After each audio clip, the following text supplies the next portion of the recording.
தாத்தா அடுத்து நான் தானே. அதுல என்னப்பா சந்தேகம், வா போலாம். உருட்டு அல்வா உருட்டு அல்வா உருட்டு கடை அல்வா உருட்டு அல்வா உருட்டு அல்வா உருட்டு கடை அல்வா. ஏ பேரா நல்லா கேட்டுக்கோ. முதல்ல இந்த அல்வா உங்க கொள்ளு தாத்தா கிண்டுனாரு, அப்புறம் உன் தாத்தா நான் கிண்டுனேன், அப்புறம் உங்க அப்பா கிண்டுனான், அடுத்து நீதான் கிண்டணும். சூப்பர் தாத்தா. அப்படி என்ன அல்வா? விடியலை நோக்கி உருட்டு அல்வா. திமுக உருட்டு கடையிலிருந்து உங்களுக்காக வந்து கொண்டிருக்கிறது.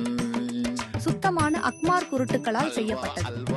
பல வகையான சுவைகளில் உருட்டு கடை அல்வா உங்கள் வீடு தேடி. திராவிட முன்னேற்ற கழகம் ஆட்சி வந்துச்சுன்னா 100% தமிழ்நாட்டில இருந்து நான் நீட் தேர்வை அடியோட ஒழிச்சு கட்டுவேன். இதோ நீட் ரத்து அல்வா, டாஸ்மாக் தடை அல்வா, 5.5 லட்ச அரசு வேலைகள் அல்வா, பெட்ரோல் டீசல் விலை குறைப்பு அல்வா, கல்வி கடன் ரத்து அல்வா, மகளிர் உதவித்தொகை அல்வா, ஒப்பந்த தூய்மை பணியாளர்கள் பணி நிரந்தர அல்வா, மாதாந்திர மின் கட்டணம் அல்வா, 150 நாட்கள் வேலை திட்டம் அல்வா. என்ன இது, யாரும் வாங்க மாட்டாங்க. எல்லாரும் உஷாராயிட்டாங்களோ? இனி எல்லா அல்வாவும் நமக்கு தான். இன்னும் எத்தனை நாள் தான் இந்த அல்வா கும்பலை நம்பி ஏமாற போறீங்க? உருட்டு கடை அல்வா.